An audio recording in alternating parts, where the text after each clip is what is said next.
চোখের বালি। ভালো ঘর চাই, টাকার ভালো ব্যবস্থা চাই। তো আমি আমার এই ঘরখানে ছেড়ে দেব, বিনু এখানে থাকবে। তবু তুই এই ঘর ছেড়ে চলে যাস রে বই।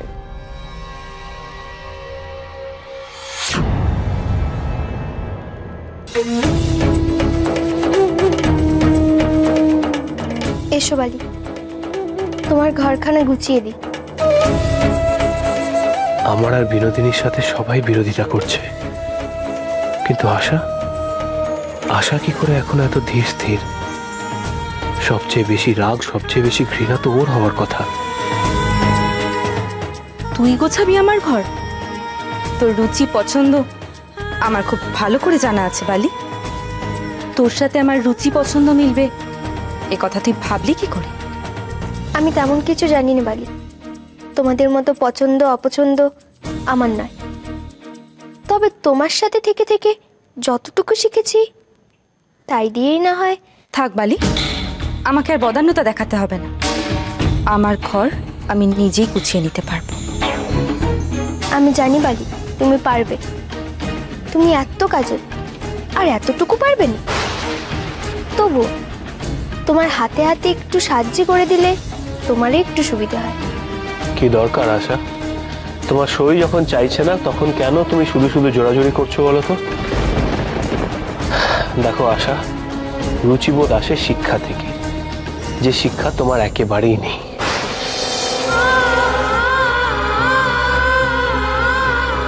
কোথায় তোমার পছন্দ আর কোথায় তোমার শরীরের পছন্দ, আকাশ পাতাল তফাৎ।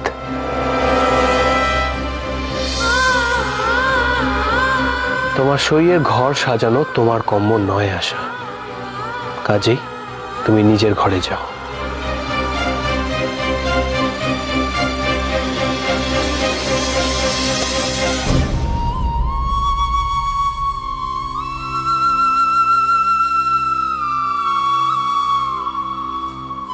মহেন্দ্রবাবু তোকে যেতে আদেশ করেছেন আশা, তারপরেও তুই দাঁড়িয়ে থাকবি?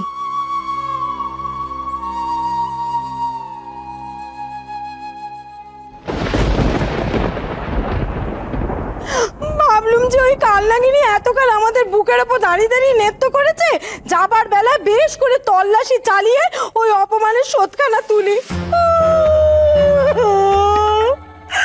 কে জানতো বলুন দেখি, এমনটা হবে? কে জানতো? চুপ চুপ চুপ, একদম চুপ, একদম চুপ। উনি বললে উনি নাচতে নাচতে চলে গেলেন তল্লাশি করতে। আচ্ছা, মাথায় তোমার কি পোড়া, গোবর পোড়া? একবারও ভাবলো না যে মইনের কানে গেলে ব্যাপারটা কি ঘটবে? আরে বাবা তুমি জানো না যে ওই কালনাগির সঙ্গে বড় গিন্নি পর্যন্ত পেরে উঠছে না। ওই শয়তানির জন্য বড় গিন্নিকে ঘর ছাড়তে হয়েছে, আর ওনারা গেলেন দারোগাগিরি করতে, এবার তল্লাশি করতে চলে গেলেন। আপনি কিন্তু মিছি মিছি আমাদের ওপর চটে যাচ্ছেন। হ্যাঁ দেখুন, আমরা কি করে বুঝবো যে ওই বড় গিন্নি দুম করে ভোল পাল্টে ফেললেন? হ্যাঁ, এইটা সকালবেলা ওই মেয়েটিকে তো বিদায় করে দিচ্ছিলেন বাড়ি থেকে, তারপর মাঝখানে মহিন গিয়ে কি ফুসফুনটা দিল, ব্যাস ও হঠাৎ করে দেখি বরণ ডালা সাজিয়ে দুপকাশ দিয়ে বরণ করে ঘরে তুললো। যত নষ্টের করেছে ওই সহ্যু, সে কথা একবার বল। সব দোষ তো তারই না?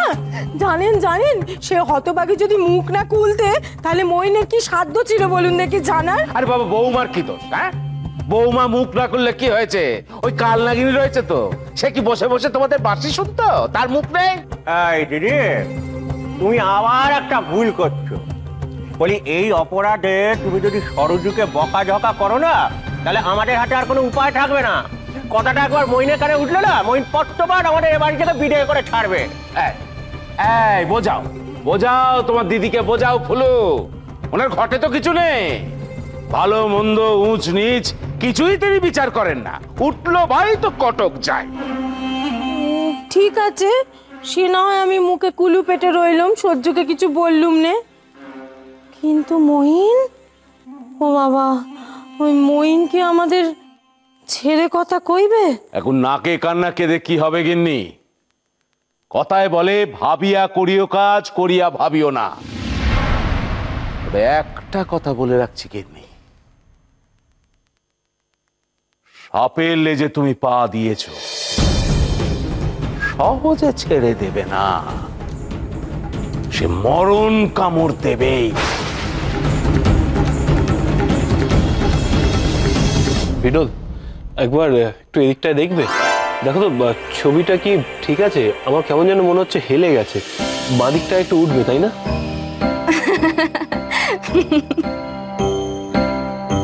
কি হলো বিনোদ, হাসছো যে বড়? ছবিটা এখানে ভালো লাগছে না?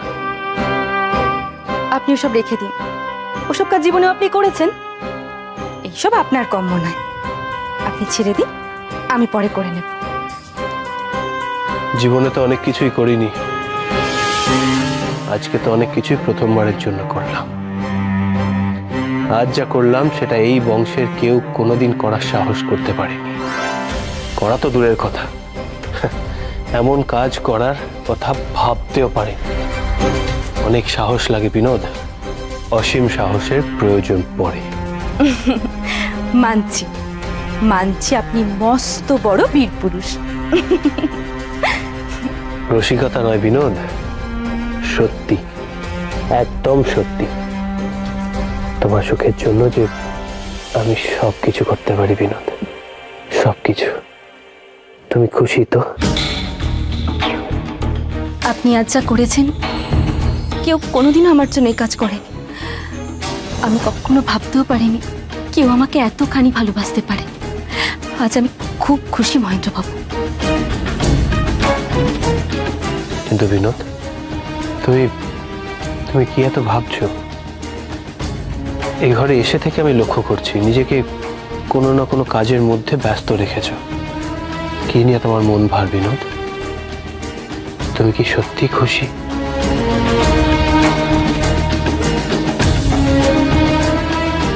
খুশি তো থাকতে চাই মহেন্দ্রবাবু। একদিন মা, কাকিমা, বালি এরা আমাকে কত কাছে টেনে নিয়েছিল, তাদের সুখ দুঃখে সঙ্গী করেছিল আমার।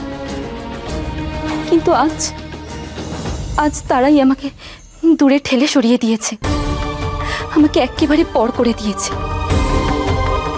এক নিমেষে সব বন্ধন ছিঁড়ে গেল। মা, কাকিমা, স্নেহ, আশালতার ভালোবাসা, এই সব হারিয়েছি আমি। এখন আপনি ছাড়া এই বাড়িতে সবাই আমার শত্রু। এই অবস্থায় কি করে ভালো থাকতে পারি বলতে পারেন মহেন্দ্রবাবু? বিনোদ,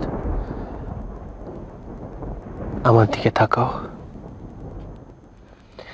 আমি এই বাড়ির ছেলে, এই বংশের রক্ত আমার শরীরে বইছে। তবুও শুধু তোমার জন্য আজ আমি এই নারীর টানকে অস্বীকার করেছি। আজ সকলের সামনে বুক ঠুকে আমার মনের ইচ্ছে জানিয়েছি। আর তার পরিণাম কি হলো দেখো? ঠিক তোমার মতোই আমাকেও সবাই মিলে দূরে ঠেলে দিল। কিন্তু এতে আমি দুঃখিত হইনি, আমার মন খারাপও হয়নি বিনোদ, বরং আমি খুশি হয়েছি। কেন জানো? কারণ অবশেষে আমি আমার বিনোদকে আমার কাছে পেয়েছি। আজ যে বড় আনন্দের দিন বিনোদ। আজ আর এইসব কথা মাথায় রেখো না, এইসব ব্যাপার মন থেকে উখড়ে ফেলে দাও।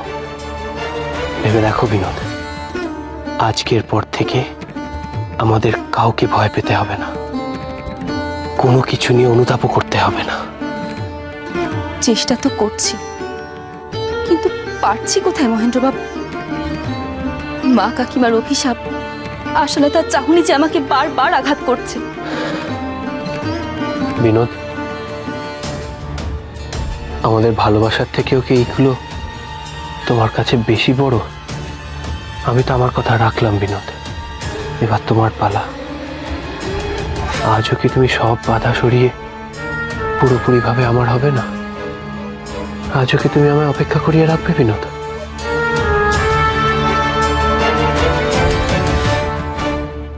আমার মন বড় অস্থির হয়ে আছে মহেন্দ্রবাবু, এখনো সব কথা থাক।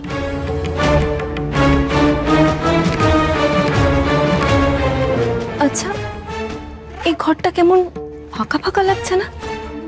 মনে হচ্ছে কি যেন একটা নেই। কি নেই? ফাঁকা লাগছে, কিছু একটা নেই।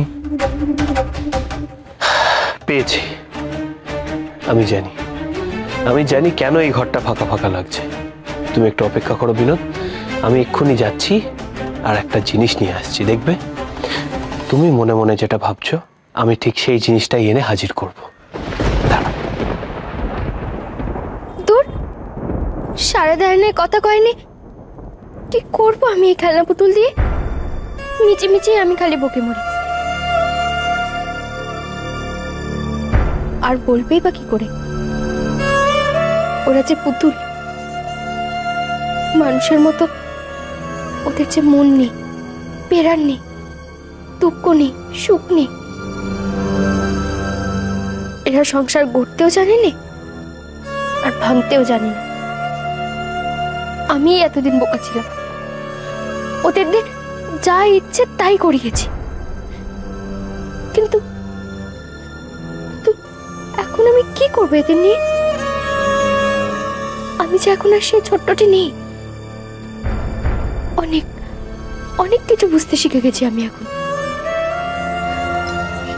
এই একঘেয়ে মন ভালো খেলা যে আমার আর খেলতে ভালো লাগছে না।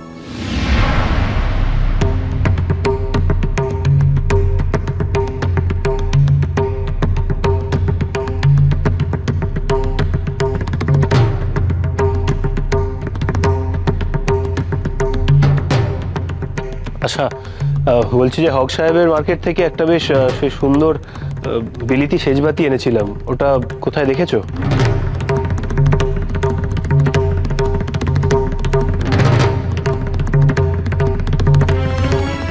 এই নিন।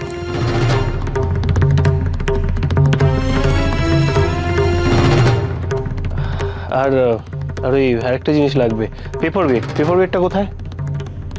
ঠিক বুঝলাম না, কি চাইছেন আপনি? পেপার ওয়েট, ওই যে কাগজের উপর রাখা হয়, ভারী একটা কাঁচের জিনিস। ও, ওটা? আচ্ছা দিচ্ছি, কিন্তু এই জিনিসগুলো নিয়ে আপনি কি করবেন? আসলে এই জিনিসগুলো সব তোমার সইয়ের খুব পছন্দ। ওর ঘর তো এখন আবার নতুন করে সাজাতে হবে, সেই জন্যই এগুলো নিয়ে যাচ্ছি।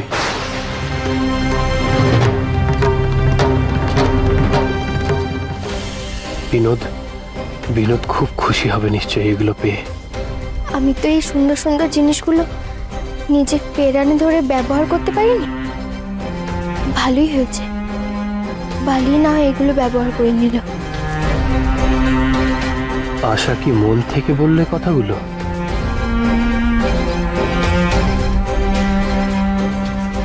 আর আপনার আর কিছু লাগবে? হ্যাঁ, কটা বই লাগবে। তোমার বালির তো আবার বই ছাড়া চলে না। বলছি যে ওই বইটা যদি একটু পড়ে নেন, মানে পড়ে নিলে হয় না? কেন? এই বইগুলোর আর এখানে কিসের দরকার? এগুলো তো আমার অনেকদিন আগেই পড়া হয়ে গেছে। আসলে এই বইখানা একটু পড়বো ভেবেছিলাম। কি বললে? তুমি এই বইটা পড়বে? আশা, তোমার মাথা খারাপ হয়ে গেছে?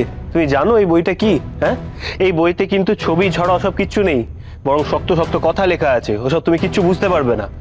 আর তাছাড়া তোমার জন্য ওই বর্ণমালা, ছবিতে ছড়া ওইসব বইগুলো তো রয়েছে, তুমি সেগুলো পড়ো। দেখো আশা, আমার এখন দেরি হয়ে যাচ্ছে, ঘর গুছোতে হবে, আমি চললাম।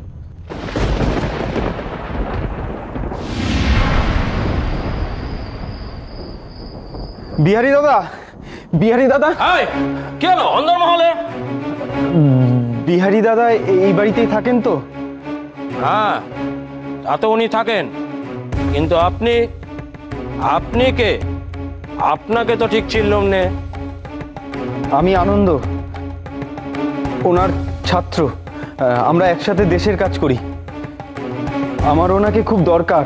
আচ্ছা বিরজু, তুমি যাও, ওনাকে বেহারি ঠাকুরপোর কাছে নিয়ে যাও। আর নকুরকে বলে দিও ওর যেন জলখাবারের ব্যবস্থা করে দেয়, কেমন? জি আজ্ঞে। আসুন, আপনি আমার সাথে আসুন।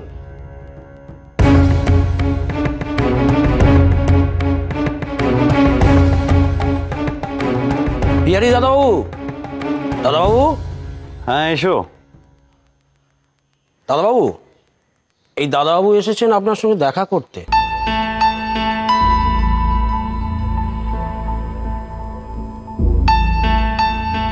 আনন্দ, তুই এখানে? একটু দরকার ছিল। বিরজুদা, তুমি এখন এসো, দরকার পড়লে আমি তোমাকে ডেকে নেব। যে আজ্ঞে।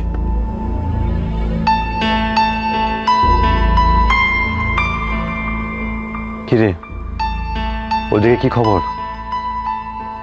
আজ মিছিল ছিল বিহারিদা। মিছিলের পর হক মার্কেটে পিকেটিং চলছিল, কিন্তু পুলিশ এসে হঠাৎ হামলা চালায়। কি সর্বনাশ! তারপর পুলিশ আজ বেধড়ক লাঠি চালিয়েছে বিহারিদা। অনেক ছেলে আহত, কারোর মাথা ফেটেছে, কারোর পা ভেঙেছে। ওইদিকে মেদিনীপুর থেকে খবর এলো যে ওখানেও নাকি শান্তিপূর্ণভাবে মিছিল চলছিল, কিন্তু সেখানেও পুলিশ এসে গুলি চালিয়েছে। এবার কিছু একটা করতেই হবে বিহারিদা। ওই গোড়া সাহেবগুলোর বড্ড বার বেড়েছে। এত দূর তুই ছিলিস আজ পিকেটিং? তোর কিছু হয়নি তো?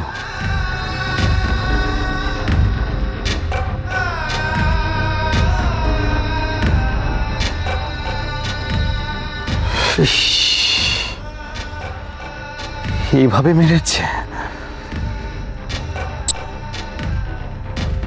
ও কিছু নয় বিহারিদা, কত লোক তো দেশের জন্য প্রাণ দিচ্ছে। আমি না হয় একটু মারি খেলাম।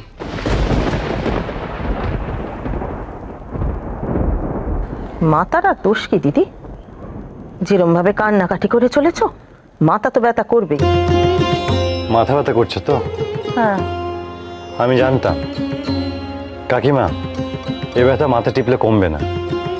দাঁড়াও, আমি ব্যবস্থা করছি। বৌঠান, আমার ঘরে টেবিলের উপরে একটা সাদা রঙের মলম রাখা আছে, একটু নিয়ে আসবে? হ্যাঁ রে বেহারি, তোর কাছে নাকি আজকে কে এসেছিল শুনলাম? আমার কাছে? ও হ্যাঁ, আমাদের আনন্দ। আজ তো পিকেটিং ছিল, আর ছেলেটা পুলিশের কাছে প্রচুর মার খেয়েছে। কি ছিল বললি? পিকেটিং। পিকেটিং। উমা, পুলিশ মারলে কেন রে? কাজটা করা খুব বুঝি দোষের? দোষের হবে কেন? ইংরেজরা ব্যবসার অজুহাতে আমাদের দেশের মানুষদের শোষণ করছে, তাই গান্ধীজি ইংরেজদের দেশ ছাড়া করার লড়াইয়ের ডাক দিয়েছে।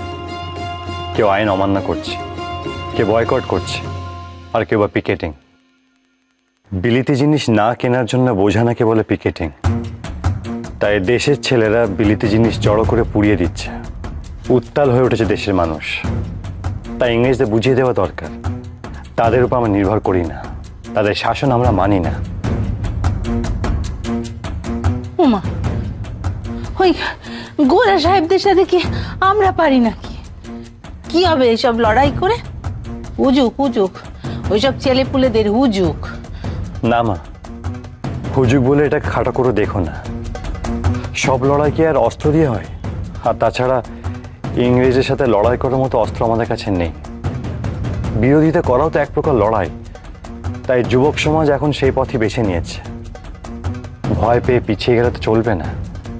এখন পাল্টা জবাব দেওয়ার সময় এসে গেছে। সময় এসে গেছে মা।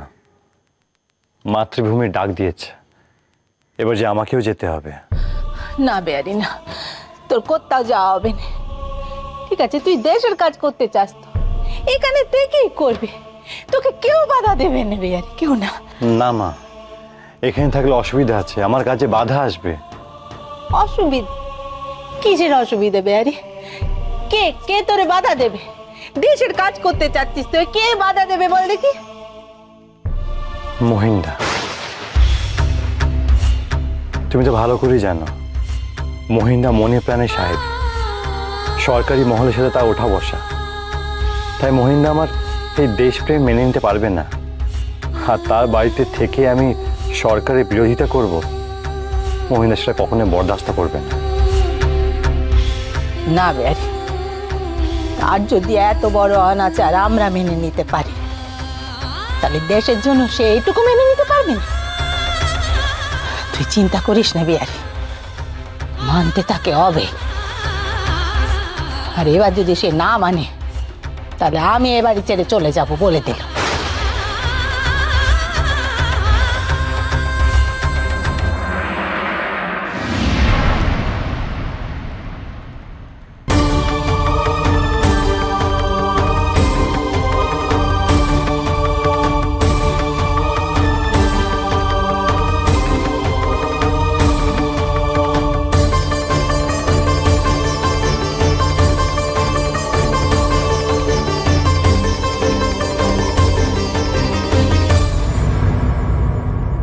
বালি শোন,